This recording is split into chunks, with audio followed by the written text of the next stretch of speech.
Tomorrow morning, we will read these words, Atem nitzavim hayom kulchem.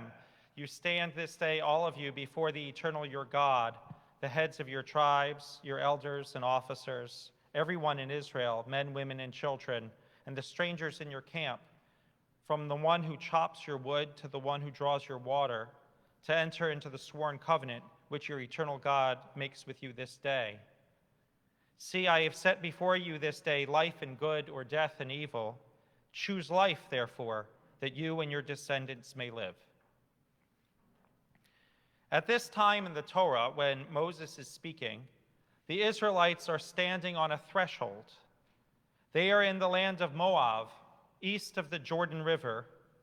Before Moses tells them to choose life, he reviews the Israelites' journey and how they got to this moment.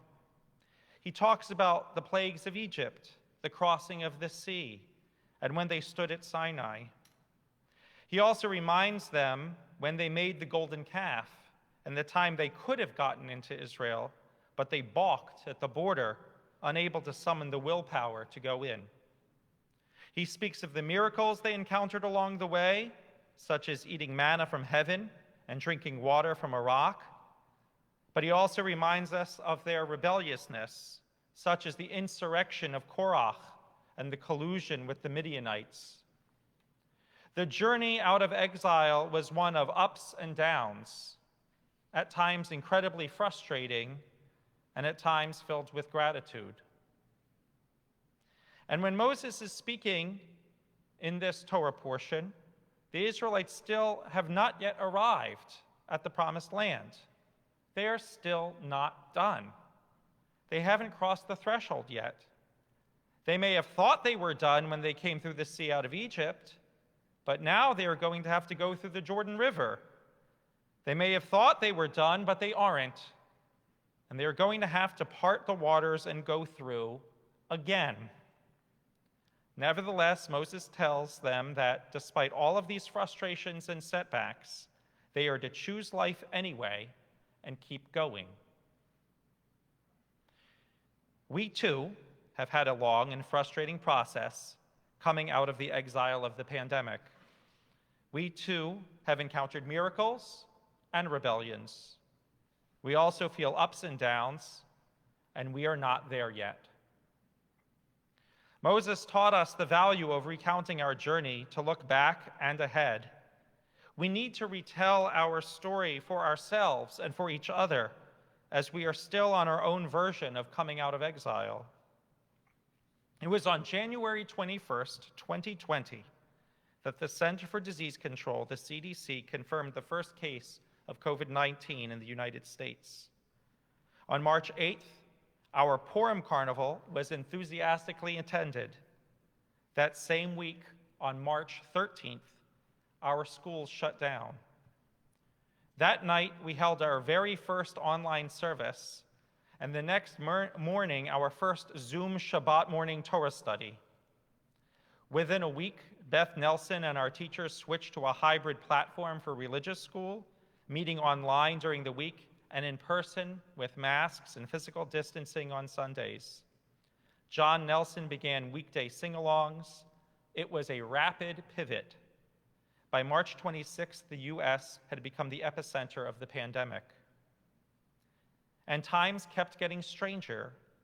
On March 27th, Cantor Kittrick and I had to lead services for the first time from our homes, with cats and a toddler in the background, in what looked to me like a bizarre Jewish version of Wayne's World. Party on, Becky. April 8th was our first online Seder. Zoom crashed. May 9th was our first Zoom mitzvah. Zoom did not crash. Later, our confirmation was postponed, and we still took an outdoor picture of the class with 6 feet of distance between each masked student. Last year's High Holy Days were all online. Comcast made a historic visit to the temple, you may recall. Let me tell you, the last thing you ever want to see in the middle of your High Holy Days is the Comcast repair van. Poo, poo, poo, salt over the shoulder. On Yom Kippur, the cantor and I wound up in my house because the internet went out again. As we were rapidly setting up, I looked over at the cantor and her eyes were brimming with tears. Becky, I said, "We've got this. It's going to be okay." "No," she said, "it's not that. I'm allergic to your cats." One Claritin later, we were davening the Torah service. What a relief it was to sit outside at our sukkah last year. I sprayed circles on the grass to keep everyone distant from one another, and we each came with our own chairs. And we did the best we could. We had a confirmation redo on a Friday night. Online Jeopardy took place on December 5th, and no one wanted to win. The CDC announced the first vaccine on December 11th, and Cantor Kittrick gave a Yiddish lullaby concert on December 13th. Finally, in 2021, we began phases of vaccination. We waited impatiently for our turn. We laughed with Robert Mack in our Purim online event, marking 1 year of this Mishigas. Rabbi Amy Goodman transformed our sanctuary into Sinai Studio. We had Sinai strolls through Borderland State Park. Jill led us through a live online auction. And yes, thank God, through Rabbi Goodman's diligence, we received PPE loans.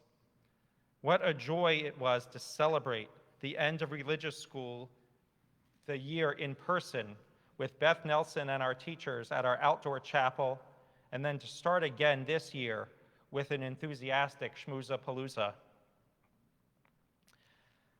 We are here now, some masked and in person, and some online. We feel uncertain, but look ahead, kind of like the ancient Israelites.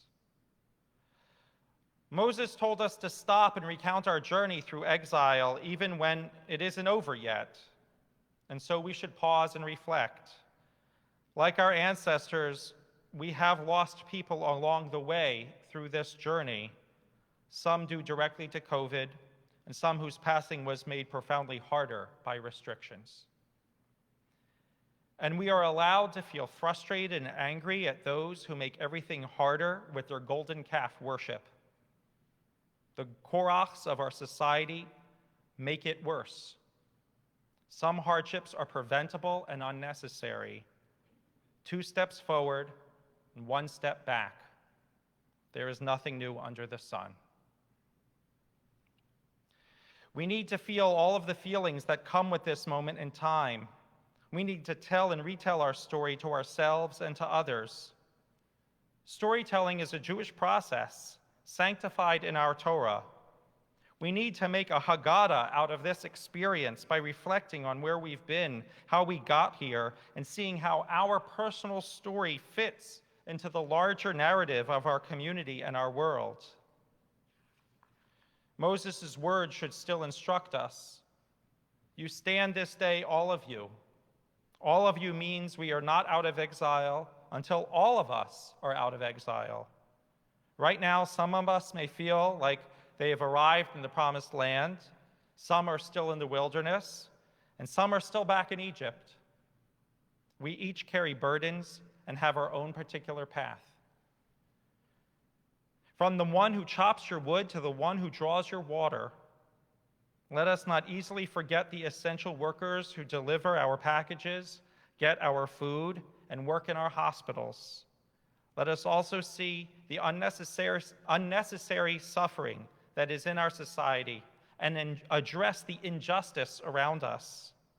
Let us create a better world with equal opportunity, dignity, and fairness, honoring each person as made in God's image.